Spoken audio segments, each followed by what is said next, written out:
Welcome back to the studio. It's time for Eye on Africa here on France 24. I'm Shona Bhattacharya. Here's what we've got for you tonight. A UN camp in the northern Malian city of Timbuktu, the target of an attack by suspected jihadist militants. Malian troops backed by UN helicopters stormed the base and recaptured it hours later. Throwing their weight behind Bahrain's Sheikh Salman, the Confederation of African Football says it'll support the Asian candidate and not South African Tokyo Sexwale before the FIFA presidency vote later this month. And a state of emergency in Zimbabwe, where more than 3 million people are starving in what was once known as the continent's breadbasket. A drought linked to El Nino is devastating all of southern Africa. 4 assailants and a Malian soldier are dead. This after suspected jihadists attacked a UN Minusma camp in Timbuktu in the north of the country. The assault came just a day after the city celebrated the restoration of medieval mausoleums that were destroyed during an Islamist takeover in 2012. There were 2 attacks in Friday's raid. Assailants first blew up their vehicle at a military checkpoint, then opened the way for a second vehicle filled with gunmen who opened fire. François Rieu reports. Mali's army and United Nations peacekeeping missions operations are still ongoing tonight in Timbuktu and its outskirts. Several suspects have been arrested in town this afternoon. They were carrying heavy weapons. That's what Mali's army spokesman just told us.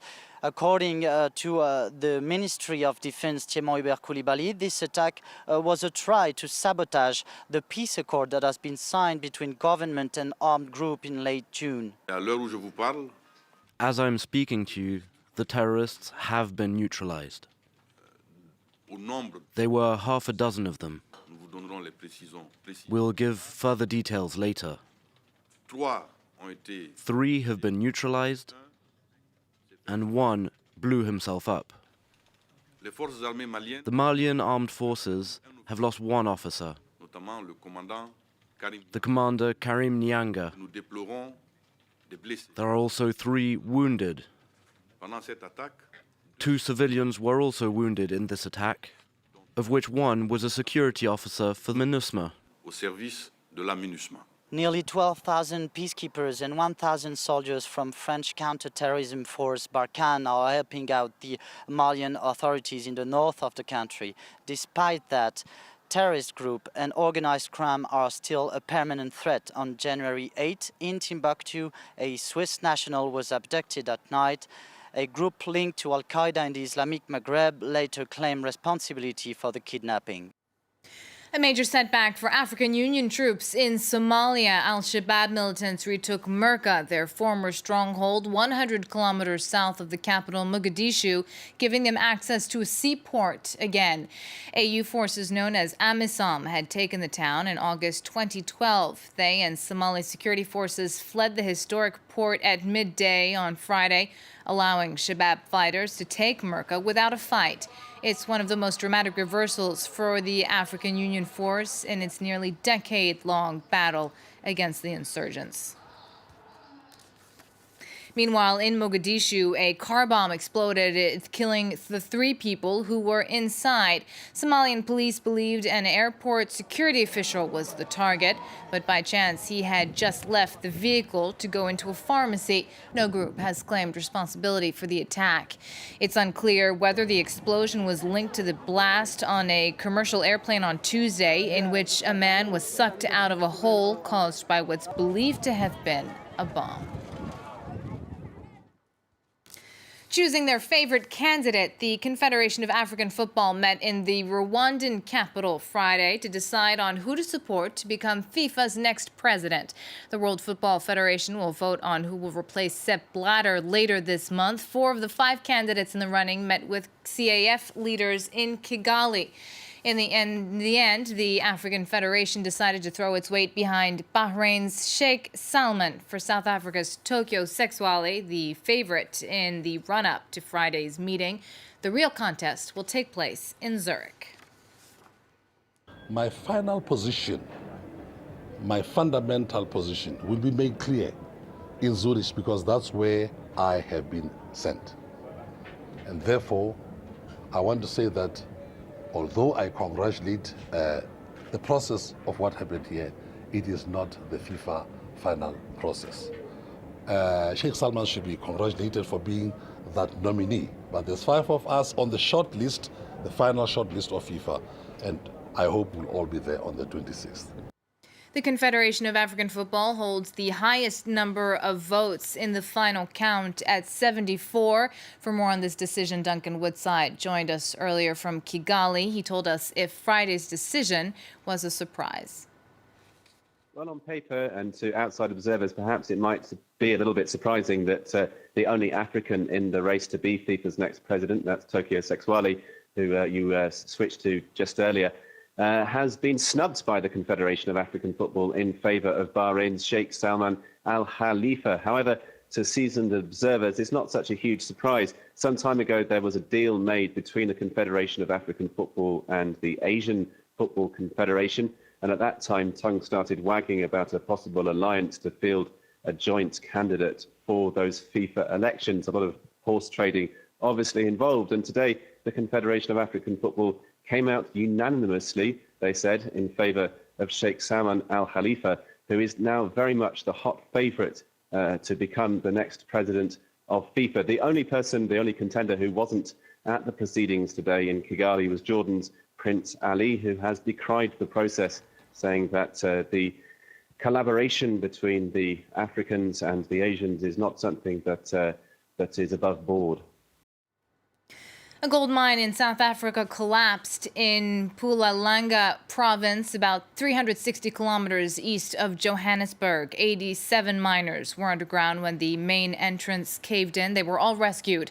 3 office workers at the surface at the time are still missing, however, but no fatalities have been reported. The mine is owned by Australian-based company Vantage Goldfields. South African mines are the deepest and most dangerous in the world. 77 people were killed in mining accidents last year, the lowest number on record. A high-level delegation for Burundi. The African Union says it's appointed 5 heads of state to try to convince the government in Bujumbura to accept a peacekeeping force. Mohamed Ould Abdelaziz of Mauritania, Jacob Zuma from South Africa, Senegal's Macky Sall, Ali Bongo of Gabon, and Ethiopia's Haile Mariam Desalegn.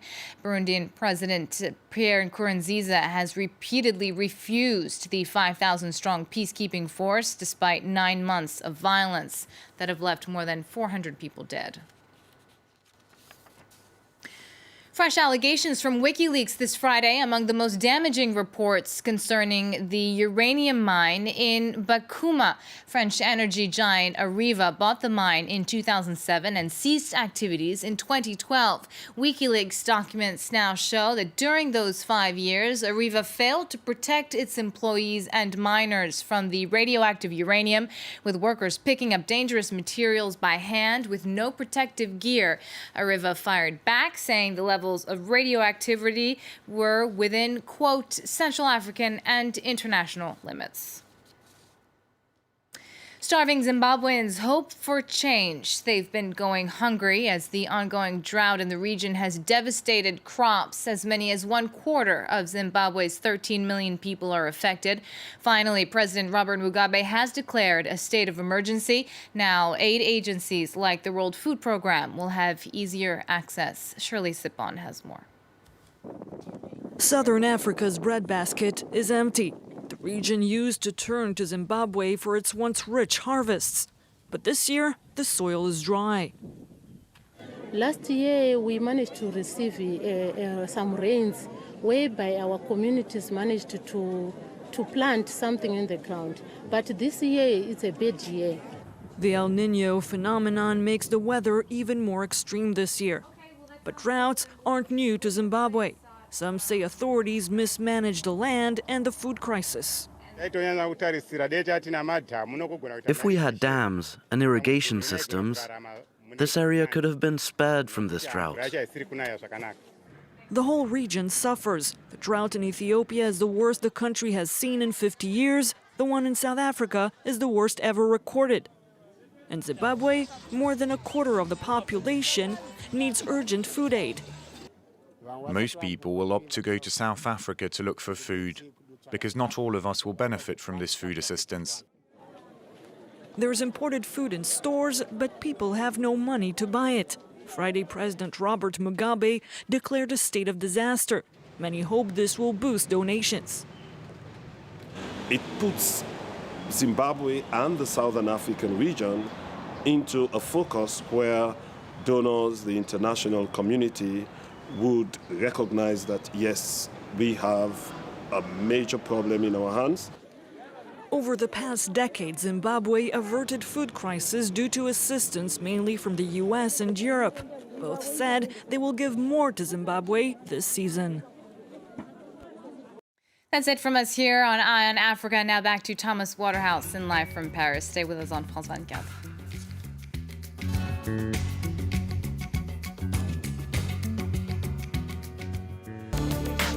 Talking Europe. With all the main European news, debates between representatives of the best and worst performing EU member states, and exclusive interviews with major personalities. Talking Europe on France 24 and France24.com.